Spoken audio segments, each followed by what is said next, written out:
The conversation that you're about to see is one that is entirely speculative.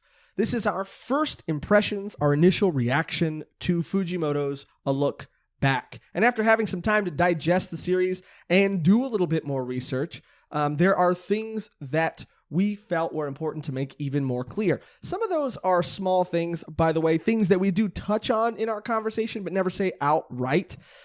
Like the fact that the two protagonist names, Fujino and Kiyomoto, when combined, Fujino Kiyomoto, sound a lot like Fujimoto, meaning that these two characters could represent two halves of Fujimoto, which is something that we did consider and even talk about, but something that we didn't outright say.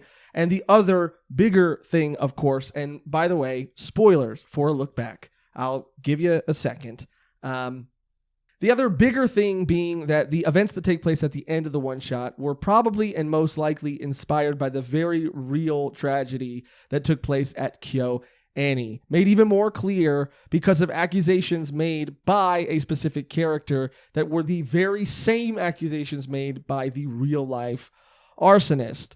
These are things that we are aware of and are little additional pieces of information that we wanted to provide everybody watching and listening. The one thing that's always been clear is that Fujimoto is an artist, and art can be interpreted in so many different ways. I think this is a fun conversation. I really hope you enjoy it. Let us know your thoughts on Fujimoto's A Look Back. Any thoughts, any theories, any possible meanings in the comments down below. Other than that, I'll let you go. Enjoy the episode. Hello and welcome to another episode of Volume 1, the animated manga podcast where we review the first volume of a brand new manga each week. But today, breaking news, it's a special occasion. Fujimoto dropped a new short story called A Look Back. With all the Chainsaw Man hype that's been going around lately, the anime trailer coming out, we have been so excited about the love and attention that Chainsaw Man has been getting as a group that has been in on Chainsaw Man for a very, very, very long time, and Fire Punch and all of his previous works. For this to have been dropped and have come out today as of recording this was such a beautiful surprise and also a very beautiful story. Welcome to the new studio, by the way. We give a grander, bigger reveal in our Blue Lock episode, so stay tuned for that. But we're not here to talk about Blue Lock today. We're here to talk about A Look Back. My name is Josh, always looking forward, Michaels, and today, as always, I am joined by Megan, pick your brain, Perrine. Cody Axeman Decker. Going right into it, huh? Thank you for tuning in, guys. Or whatever. I mean, like I mentioned moments ago, A Look Back came out today as of this recording, and I did not know what to expect going into this. For whatever reason, I had seen sort of advertisements or promotional photos of like Denji on the cover of this thing, or a Denji cover on a tweet or something, and thought for whatever reason that this was going to be a look back at Chainsaw Man in preparation for not only the anime that's going to be released, but part 2 of the manga that's coming out.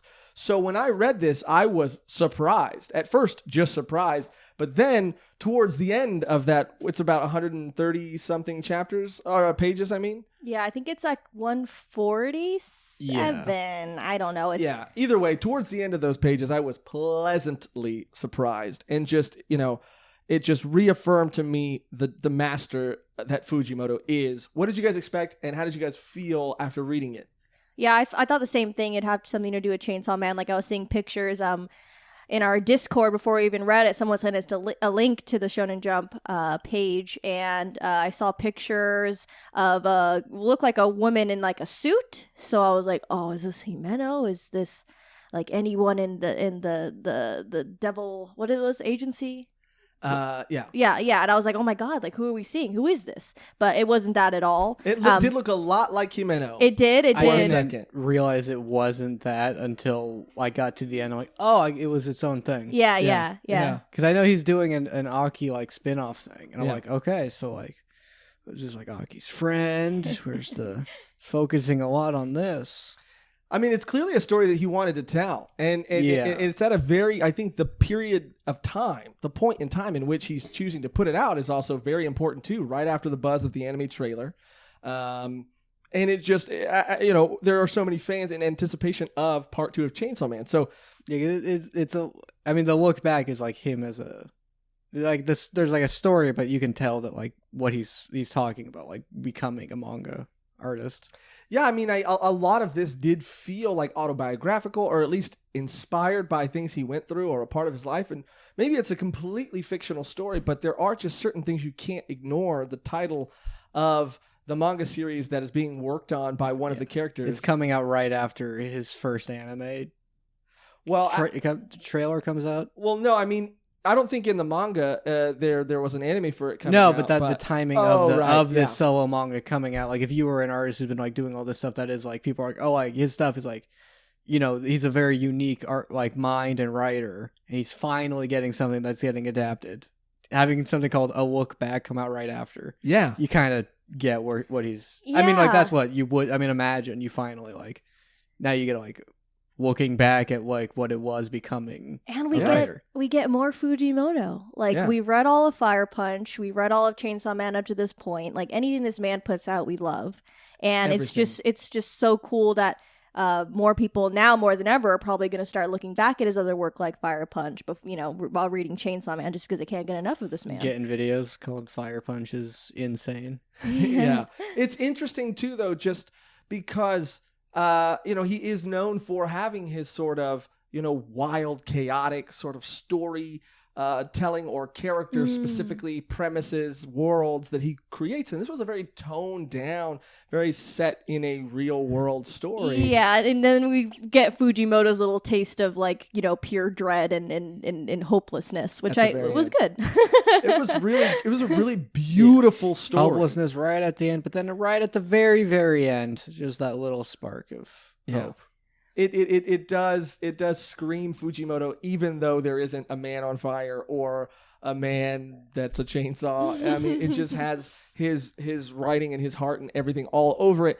I really, really, really was like moved by this. I really didn't know what I was getting into, but was so happy with what I got. There are little Easter eggs scattered throughout. It's obviously about being a mangaka, but it's also the manga that they're working on is called Shark Kick, which does seem like, and Shark Kick, Fire Punch, also the manga looks like and is designed similar to the Chainsaw Man mangas. There's a Shark Man in Chainsaw Man. There's a Shark Man in Chainsaw Man, yes. Yeah, so it's like that's his like stand-in for his own work. Or Shark Kick was something he worked on when he was like a little kid. There's a lot of things that I kind of just, you can be like, oh, is that like a project he worked on when he was younger and it never really took off, and now like he's gonna like reference that. Yeah. But also it does look like if he was going to parody his own work, he called it Shark Kick. Yeah. I mean, so after reading it, I know we didn't know what to expect, and we all kind of expected Chainsaw Man. How did you guys feel about it after finishing it in its entirety?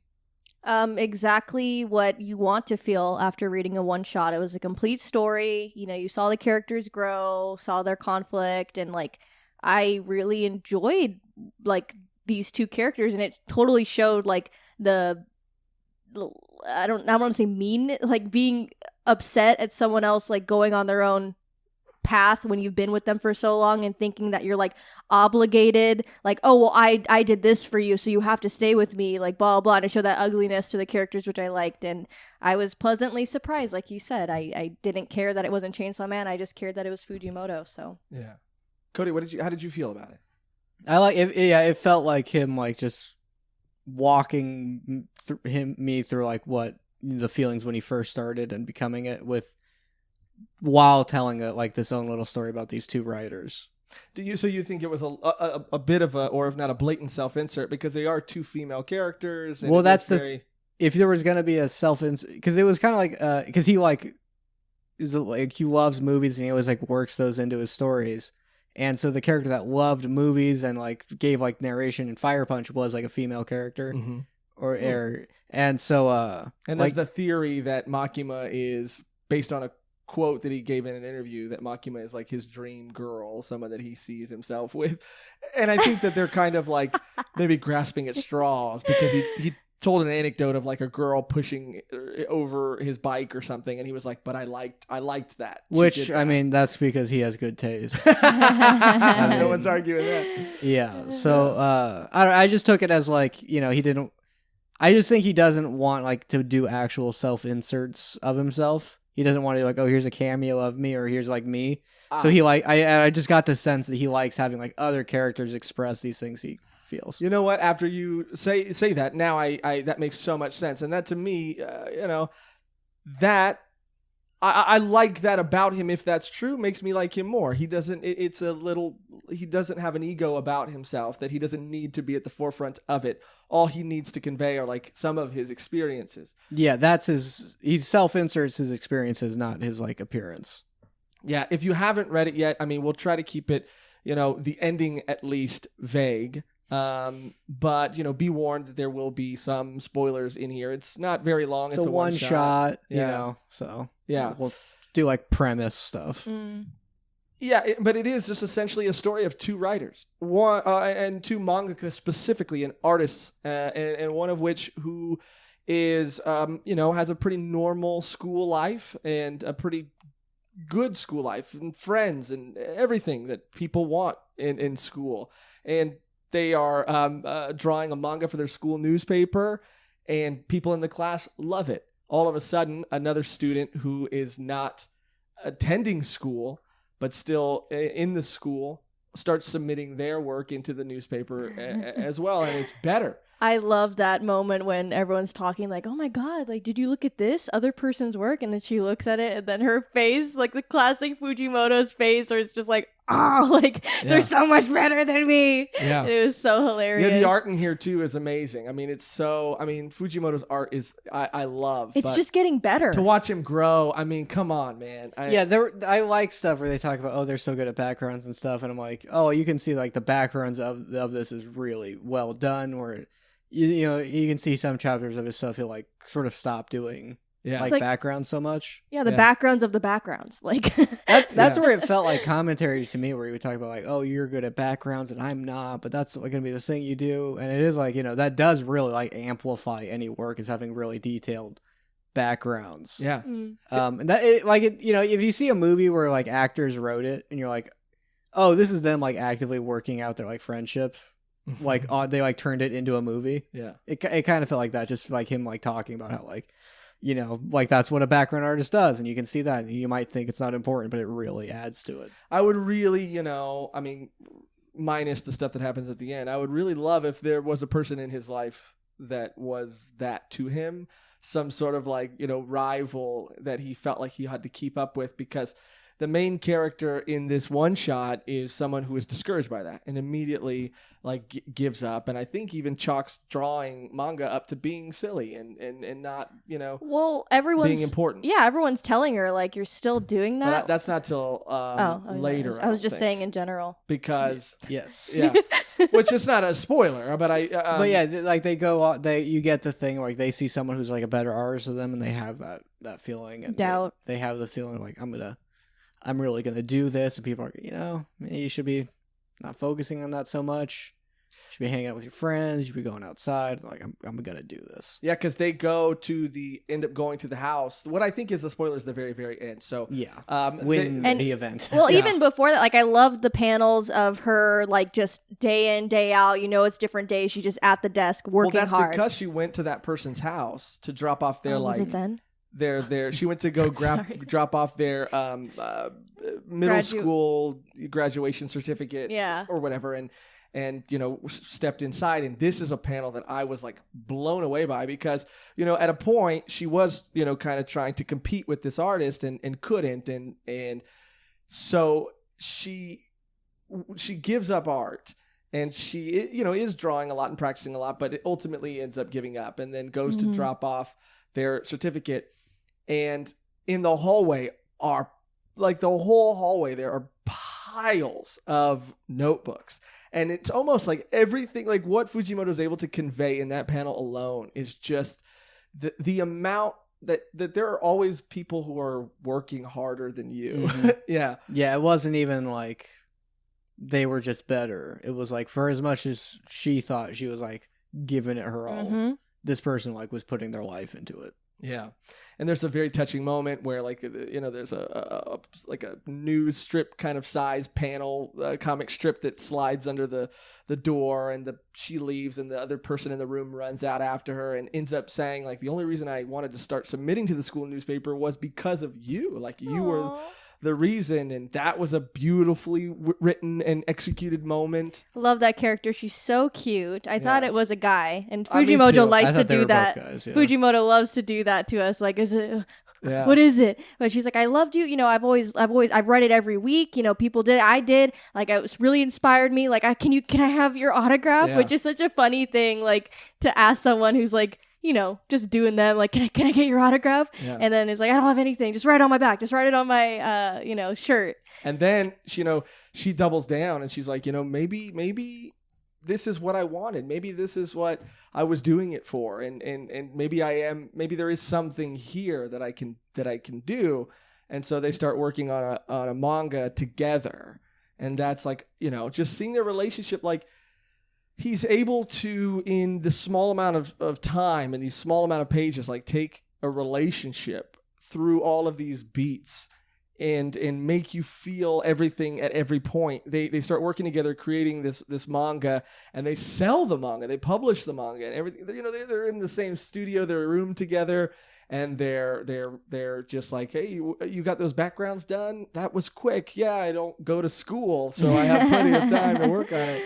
And they build this like relationship with each other, and after their multiple mangas get published, they or get an award, Serialized, then they yeah. get They're serialized. like, oh yeah, this is good enough to qualify for just a nomination. Like, and they're like, yeah, like that alone would be like a victory to just be like, one of these could win the award, but then they one of them does. Yeah. And they're like, yeah, because I like to, like, you guys are in middle school? This is fantastic. Yeah. I don't think you realize this is amazing for your age. Yeah, and the fact that you're getting serialized now, like this should have happened. This is by your standards late, because this should have happened a long time ago. And they're a successful writing or manga team, and ultimately I think I want to ask you guys what you think. The theme, outside of just like looking at maybe the experiences or some experiences of Fujimoto, is like what the theme is, because there's a moment where the character that looked up to, I guess, our main character decides like, I don't want to work on this manga with you anymore, because I want to develop as an artist. Like I want to grow as an artist. And I how I took it is that they wanted to grow so that they could be on the level of the person that they respected. I think that they were maybe better.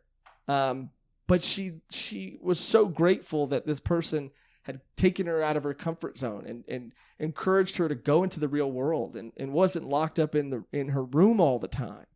And she owed her everything and wanted to use the opportunity that person had given them to better themselves and achieve, something great.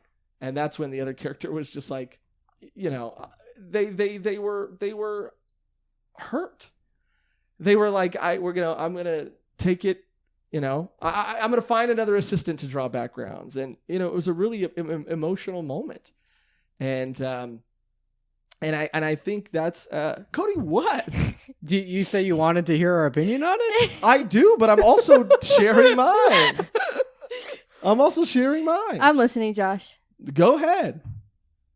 Finish yours. I'm done. Yeah, it was nice. All right, Megan.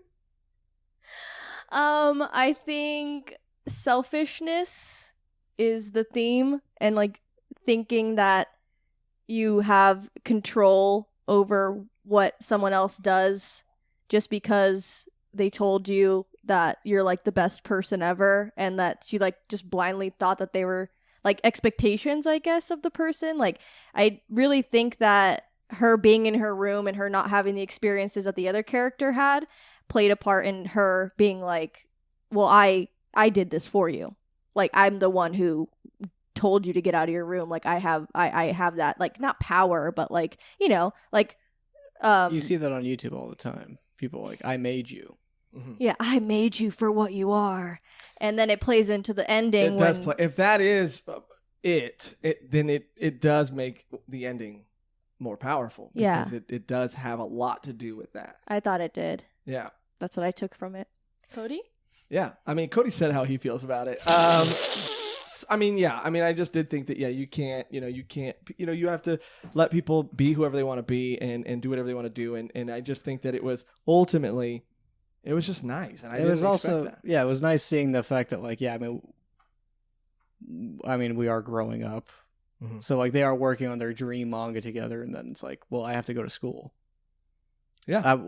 I can't just do this all the time. We couldn't do this forever. Yeah. Well, it's not even that. It might have been, I'm just going to go to school. Maybe we can touch base later. No, she didn't even give her the opportunity. She was like, you know what? No, I'm Xing you out. Bye. Yeah, out of, like, spite. Right, yeah. And it was like totally not like, okay, you not even being like a good friend. Like, you've had this whole experience with this person. Like, maybe you didn't even take them seriously, but yet they had better skill than you. Well, like, I think it was like the person our main character maybe did feel a fear of, like, this person always being better than them. And when they threaten to, like, not threaten, but when they, decide to, Like, I'm going to go do this now. Yeah. It's like, well, I don't need you anyway. And I can get someone else to do this. Yeah.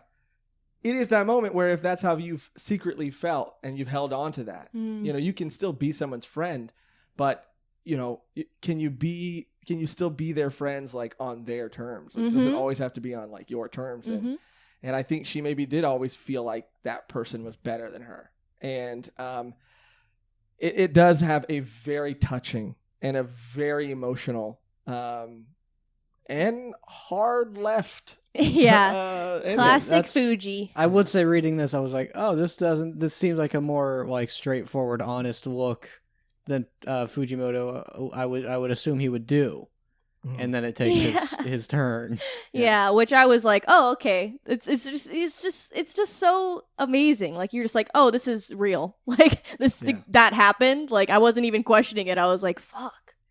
Yeah, I think that, obviously if you're a fan of Fujimoto and Chainsaw Man, you should definitely read it. And if you have, like, I mean, what did you think of it? Like, let us know what you thought of it, because I think and let us know if you were expecting a Chainsaw Man one shot, or what were your thoughts kind of going into it, because I was pleasantly surprised, and I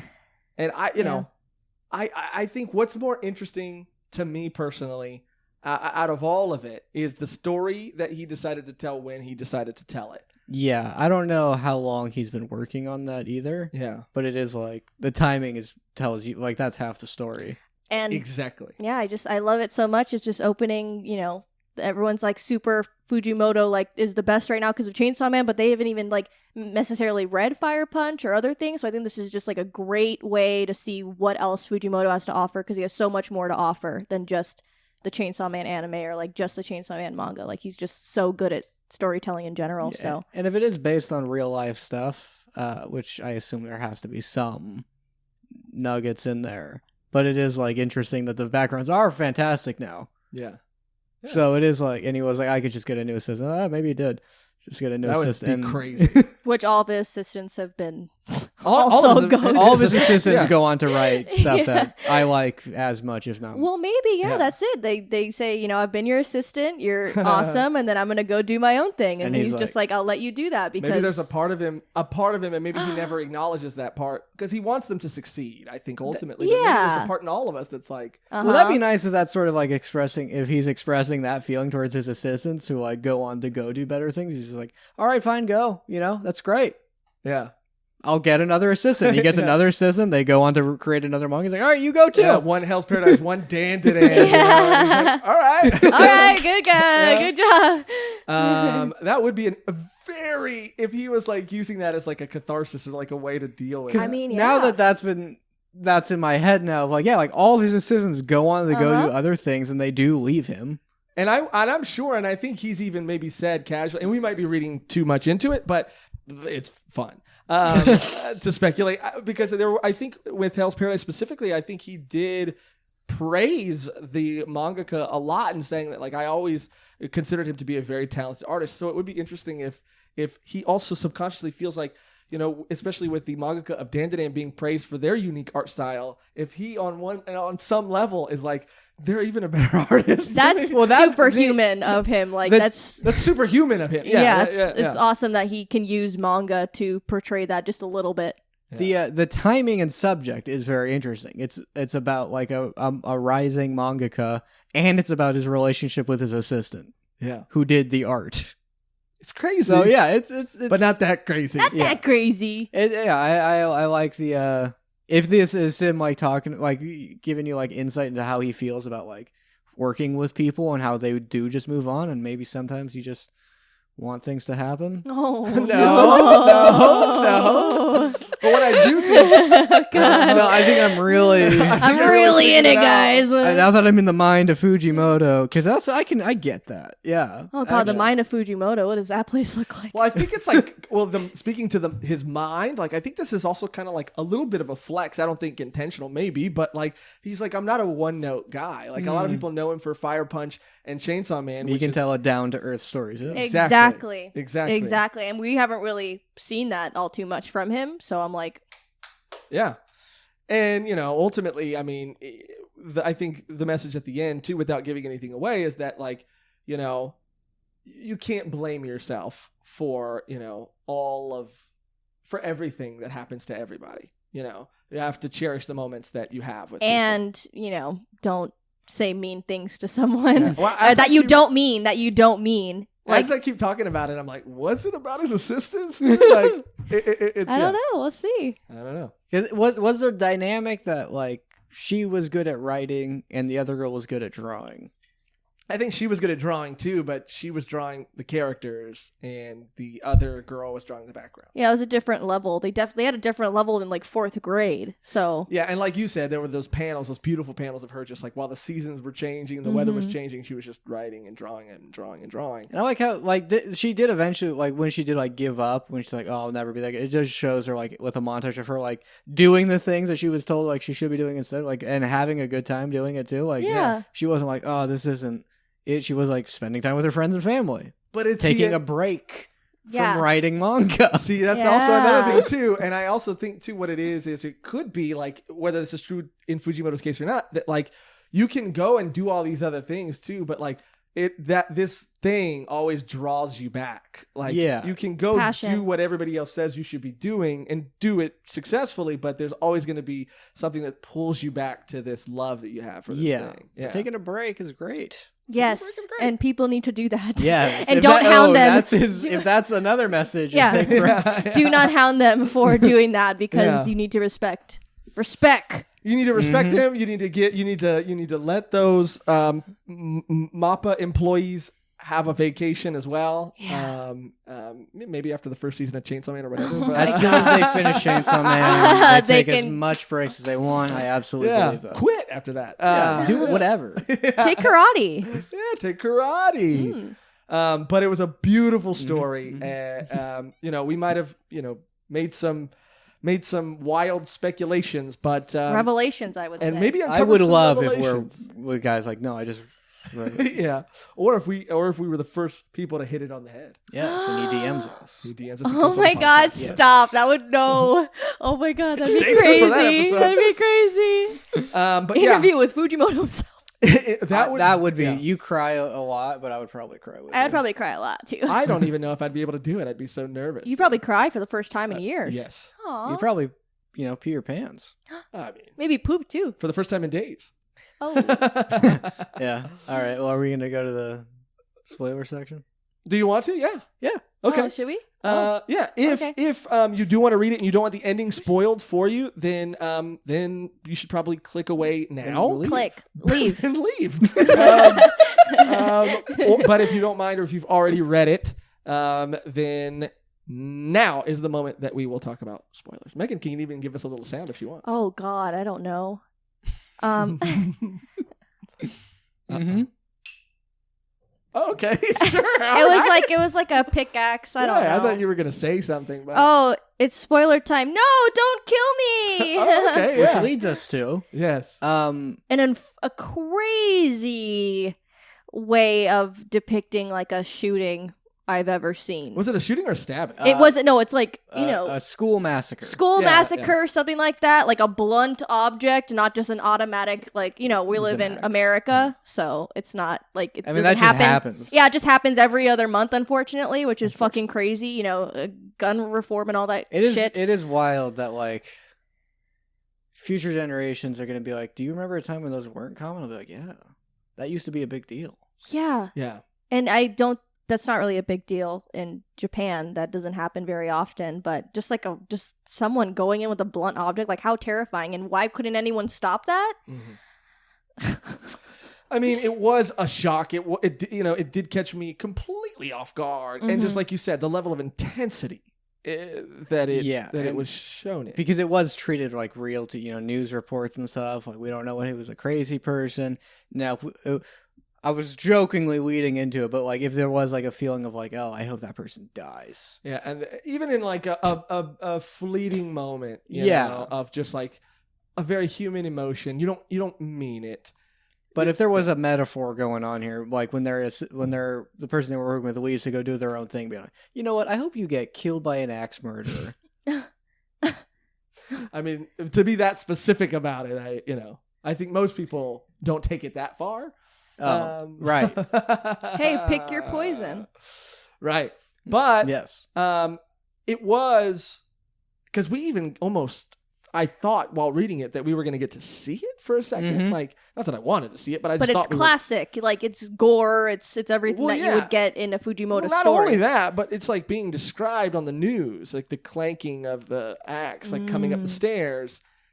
Beautifully like a beautiful descriptor, by the way. Like, I was there. Yeah. Just that eerie sound of that metal clanking. Like, I could hear the news anchor describing what's happening, and she's just like listening to this horrific accident. She's like, wait a minute. Well, I could hear the person coming up the stairs, and then the other girl is sitting on the bench, and then the guy holds up the axe like, you're the one who plagiarized me, and you're the one who stole my work, and he raises the axe, and I was like, I don't need to see this. I get it. She died by the hands of an axe murderer. You could spare me the panels. But we find out that this is like an alternate sort of reality. Yeah, because the original girl was like, oh, if only I didn't bring her out to go do manga, she wouldn't have died, and then it goes into like a fantasy. What if they'd never connected? Mm.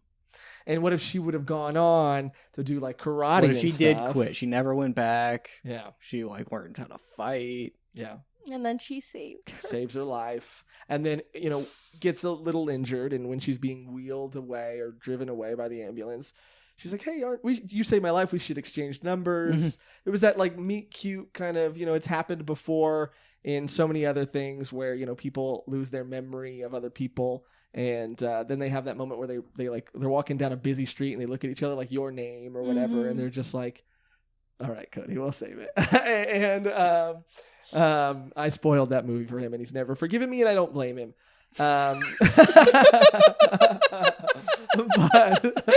But that's not the point. The point is it's not the point. That's not the point.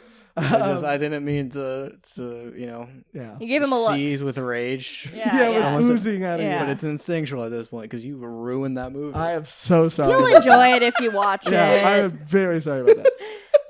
You would like it. Here's exactly what happened. They exchanged numbers, and she's like, "Oh, you used to draw manga in our school, in our class paper." And she's like, "Yeah, I'm that person, and we should connect, and we should do this, and we should do that." And then it like hard cuts to her, just like weeping in the hallway. Oh, that panel, dude. I know. Oh my God. And that's the I guess the kind of, because she blames herself.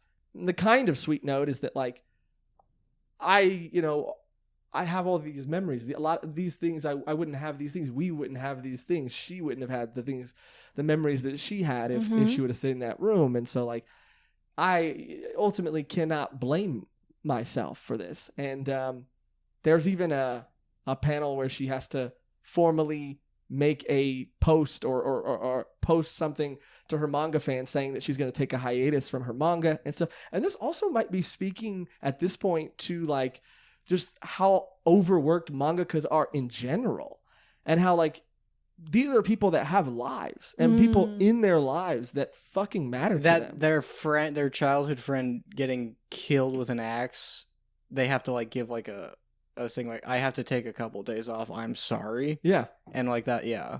And people are like, but what about the next chapter? Yeah, You know? yeah. Like it's the weight on their shoulders for putting out a story about fictional characters when they have to work at their own lives and their relationships and their health. Like it's so much to juggle, and people really just put these expectations on this person drawing to be like, you need to do this for me. Especially, I think it is becoming more and more known, and people are becoming more and more aware of how overworked these people are. They've been overworked forever, but I think people are starting to talk about it a lot more, like with MAPPA, and even with, obviously the Hunter x Hunter mangaka, Miura. I mean, Miura was, having health problems, and I don't think it was, I think he was having health problems from writing and drawing Berserk, but how he unfortunately passed, I don't know exactly how it was affected, if it was affected by him creating Berserk.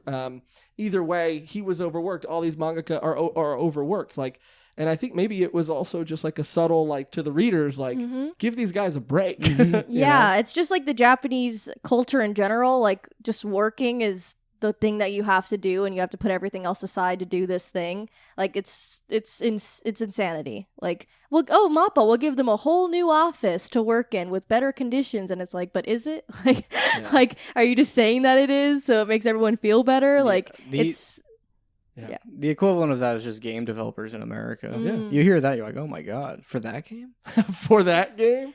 But yeah, and especially like companies will say, oh yeah, no, we don't do that. And then like, well, we had to because of this, but we don't normally do that. Yeah. But you've done that every time. Like, well, yeah, but we won't do it next time. And then people have the, I'm going to complain about this thing that I don't know anything about. I'm just taking this form of media, and I don't care about the people actually making it. Like they separate the people, the mangakas that are giving them the content that they want, giving them the manga that they want, and just being, you're just a person doing this for me. Like, it's so like selfish. It goes into selfish thing again. Like this might be a little weird to bring up, but I mean, I did like it. There were some things about like Miura and his passing that did rub me the wrong way. I saw a lot of videos on YouTube that were titled like the future of Berserk now, like what's going to happen to Berserk? Like, what happened to Miura? Like, you can't just... And I love Berserk, and we love Berserk. Yeah. And I think it's like, and it was like very, and I understand that people are trying to make a living or whatever they have to do to like get views and this and that, but like the man just died. And for you to make a video with a thumbnail, like, with guts crying or something, saying like, the future of Berserk, are we still going to get new chapters? It's like, really? You know what? If like now, like if like talking about like the thing about like because it is like a thing on like overworked and like I need to take a break. So like there's two scenarios that were shown here. Like one was like their friend just died. The other one was like they literally got like an axe put in their bags. Like, can I take a break now? Yeah. In the fantasy where they're like stabbed and like they're in the hospital, and I was like, now is this enough? If like my friend was killed by an axe murderer. Or just is it okay now? And also, it's kind of dark, but it's like I could take a break now that I'm dead. Yeah, it's dark, but I mean, like shit, dude. Like it's just getting more and more. It just pisses me off when I hear people like complain about all this shit. I'm like, you need to just chill and think about the people that are actually making it, not just the source material that you're demanding and complaining about and sending death threats to someone who doesn't do a character justice. Like, shut up. Yeah, I think there's a lot you can take away from this, a lot, and I think ultimately it was wrapped up very well. And with them still writing manga.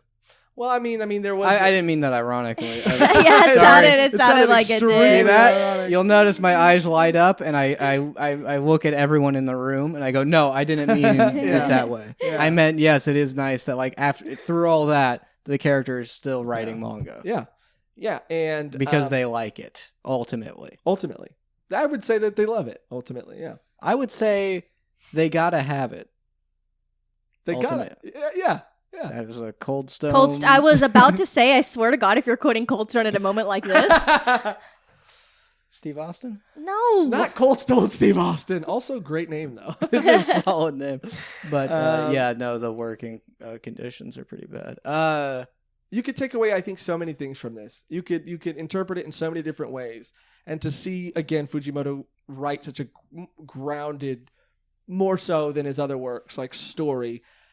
About writing and about yeah. needing to take a break, about like yeah. you do love it, and you love the feeling of like when you get these awards and this acclaim, and that is what you want to do with your life. But I just got stabbed in the back with an axe. You know, sometimes we read things and we don't talk about it till we get on the podcast. And me, personally, I think, I really like this story. And then after we talk about it, like towards the end of an episode, I'm like, I think this is the greatest thing ever.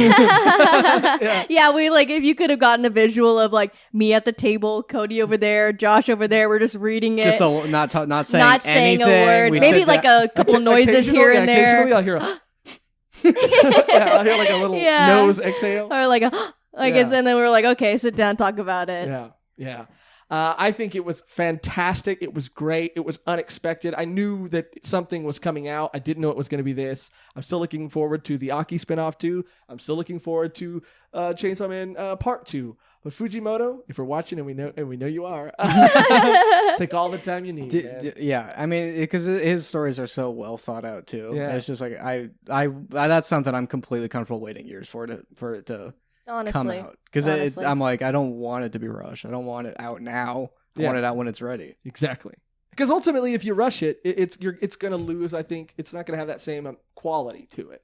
I think you're going to have to sacrifice things, or you run the risk of sacrificing things. Yeah, and I would also like, I'm comfortable both waiting, and I'm comfortable with them not dying for it to Absolutely. be made. Yeah, don't sacrifice this manga for your health. Like I know the fans are crazy and the overall industry is like cutthroat and crazy, but I think this is like the complete message that he's trying to send is just like, I can do good shit, so just give me time to do good shit. I think also one more thing I want to say too, as we've talked about it, is that also it's like similar to what you were saying, Cody. It's like I can love manga and you know, feel like I'm always drawn to it. But I'm a complex person that has a lot of things in my life going on, relationships, deaths. Oh, so many relationships. So, I mean, not me. Oh, the guy. Okay. Yeah. Oh. Clearly not me. I think everybody knew. But yeah, it's not. You know, there's a lot of people who are out there, and maybe there's a misconception that you need to die for your art, but. Yeah, it's. I don't think people got it. It wasn't a good thing that they died for their art. Those artists. No. They also, yeah. Also, like, there's manga I like where it's like they come out once a month, and I'm like, that's fine. Yeah, and I also think I die think, for your art. Maybe don't ever take it so literally. I meant like your hair or something. Like, buy your hair for your art. Yeah. Either way, I absolutely loved it. I loved talking to you guys about it. Hopefully you guys enjoyed it if you've read it and you're watching up until this point. Let us know what you thought about it. Do you guys have any final thoughts, any other things that you want to say about it before we wrap this up? Didn't disappoint.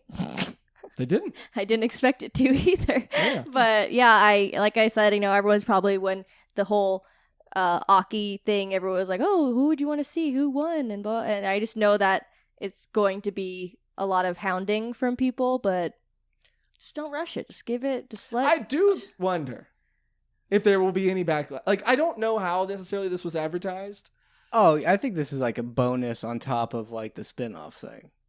I think this is something that he wanted to make. But imagine this. Imagine people and he releases upset. A story about a dark-haired younger character. Well, imagine that he released this and people are like, we want Chainsaw Man, we want... That's not surprising to me at all. Very funny. Because imagine if you wrote a story like that and people went, well, when's Chainsaw Man coming? All right, I don't know how much more blunt I can be. No, seriously. It's actually insanity that someone will just start it and then see, oh, no Denji?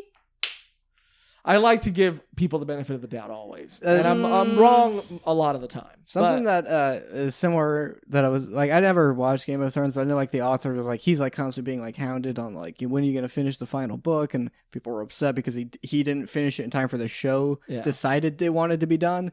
And like people kept making jokes like, well, we want to make sure you finish it before you die. And he was just like, I mean, do you know what that's like? I mean, yeah. I'm like a person. I'm not like, I'm taking it at the time I want to. Like, people keep telling me to finish it because I'm old and I'm going to die soon. Yeah. Yeah. Like, I don't want to hear that. And also, look how that turned out when someone else took the reins and decided to rush it and finish it. Yeah. It's literally the worst. Like, people consider it the worst ending of any TV show ever. I've never seen Because people are rushing it. hype just go away. It was a cultural thing, and now it's gone. Just nobody talks about it. And I think that he's like talked about how like, you know, like, cause of like, you know, for an author like getting a movie or a TV adaptation, that's your anime. That's your like, yes, you know, like, and then it's like, I think he like expressed this feeling like, oh, if I did finish it, its legacy as a TV show wouldn't have been that. Yeah. But also being like, I have stuff to do.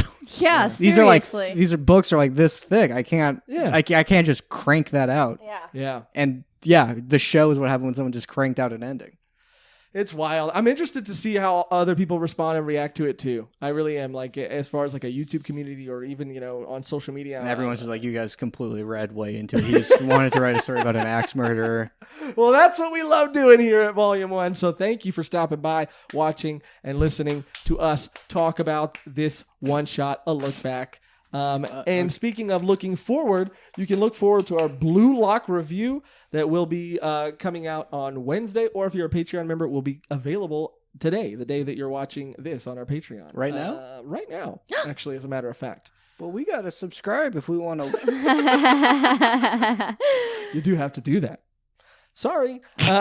Anyway, thank you for watching. Thank you for listening. Let us know what you think about the series. And you could do that in our Discord as always. But yeah, the only thing left to do now is to get out of here on our outro that's always the same and never changes, which today should just be... Thank you, Fujimoto. I like it. That's very appropriate. I like it. I just have to say thanks. I don't have anything fun. It's just... Yeah, I was going like... Keep doing you, Fujimoto. I think it's like very fitting and it's very nice to just be like, thanks, Fujimoto. Yeah. Yeah. All right. Until next time, thank you for watching. Thank you for listening. And thank you, Fujimoto. Ultimate goat mode.